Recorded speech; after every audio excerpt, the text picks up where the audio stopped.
Hey guys, Possible here.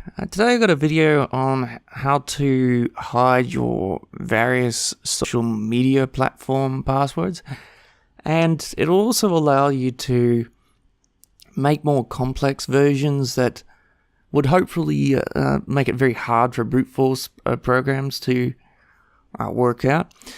Now, I would recommend though, and this is based in response to Grade 8 on A's video, that it would be a very good idea to get some sort of mobile prepaid, and make sure that that mobile prepaid is with a company that is not one you normally use for social and business purposes, and make sure that no one else finds out about it.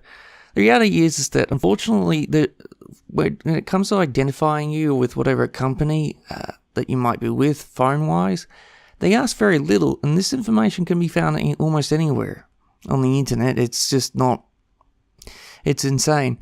So definitely do that as well if you want to provide that extra bit of security.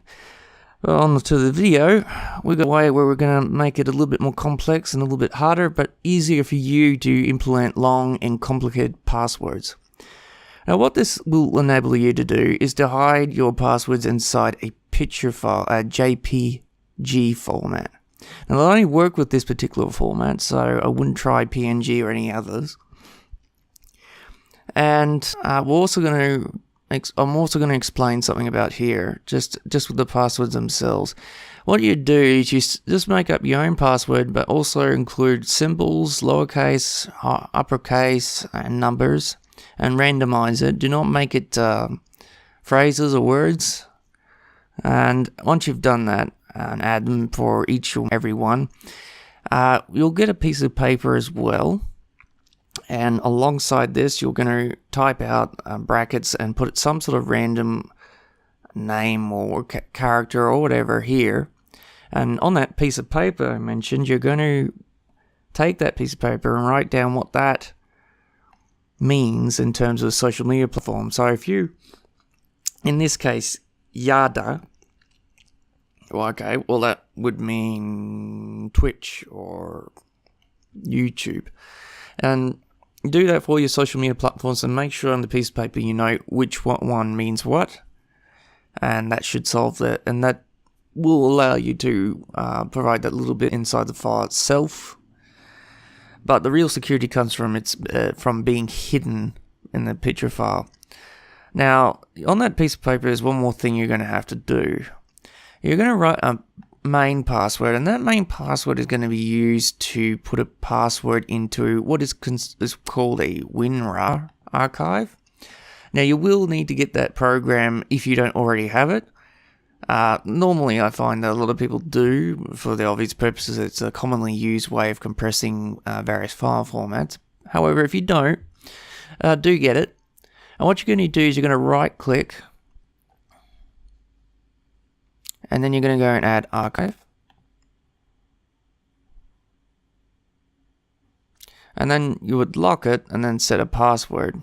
And then you'd use the main password as the password for the actual archive itself. And do encrypt the file names as well. Now I've already done this here, but this is what you'll do to set up your password for it. Now just to make sure it actually works, double click on it and see if it asks for a password in order to open up. If it does, then it's working. The next step is to go into Windows menu and pick up the command prompt. Now pull it over here. And what you're going to do first of all is that you can't execute all these the codes yet. You're going to have to set the directory to the one with your files in it. So you type CD. Then, to make things a little bit easier, what you can do is click here and then highlight and copy, and then head back to command prompt, and then click paste, and then it'll easily allow you to do that. Next is the actual command. You'll need to say copy B/B, and then you're going to use the JPEG's extension file and name together, and space plus Then the RAR file itself. In this case, I'll use pass and .rar. Then you're going to type the same name of the JPEG file that you're using again, which will be resulting here. And then click enter. And if it's all worked, then this information will pop up. After that, close command prompt. Now, it should work in terms of picture file, so do check that and go preview. And if it has, then that'll pop up. On top of that, I want to mention that you can even set this image as your desktop wallpaper if you wanted to. But ideally, you'd want to bury this particular file somewhere in the Windows folder where it's hard to find. However, like I said, you can do all sorts of things with the file itself that any picture would do. Now, the other thing I want to mention, now, if you want to get the actual passwords out of there, you're going to have to open up this here, the program itself, and then if you're in the directory, it'll open up anyway, but normally you'd actually go and open from here, open archive, and then select the JPG file. But if you're not and you're here, then just double click and it'll ask for a password. Put in the password, and there you go, voila. Now you've got a means of hiding your passwords in a interesting way. Another thing I should mention though, if you're intending to use this to hide larger files, I would not. The problem with that is that JPEG files tend to be fairly small. They don't really get too far over a meg. And if you start entering stuff that increases the file size way beyond a meg, people get suspicious about those kinds of things. So I would recommend not doing that. Just for the sake of preserving the obscurity of the password and preserving a bit of security. Now, it is not a perfect system though, and there are always other ways that people can get into your various accounts. However, I found 90% of what I've seen so far in terms of people getting quote-unquote hacked, especially on YouTube, usually has more to do with social engineering or brute force programs, script kiddie nonsense. Nothing really technical in terms of vulnerabilities. So it's more of a human issue than anything else. So you won't have any problems once you've implemented that. Generally speaking, but if there are other ways that they've found, one I should mention is that RAR files can have their passwords removed. However, the security that we're relying on is mainly through having it inside a picture file that no one can really see or go looking for. So, like I said, do not increase the file size dramatically. Keep it small. Hide it somewhere in the Windows folders. And on top of that, if you really want to, set it as a desktop wallpaper and no one will know the wiser. And there you go. And keep your piece of paper somewhere nearby.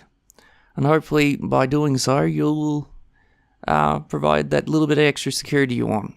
And of course, get that mobile phone prepaid with a different company if you want to really eliminate the social engineering problem. And I really hope this helps you. And if it has, please feel free to follow and subscribe. Channel update wise, I'm going to do a couple more of these tech videos, and I'll still be doing more in the future, but soon I'll be getting back into gaming related. There will be a release of the Ashes of Arendelle, I believe that's how it's pronounced. And being in a country such as Australia, we are actually very, very similar time zone to Tokyo, Japan. And that gives me the opportunity to play the DLC in English with way earlier before, particularly America or Europe.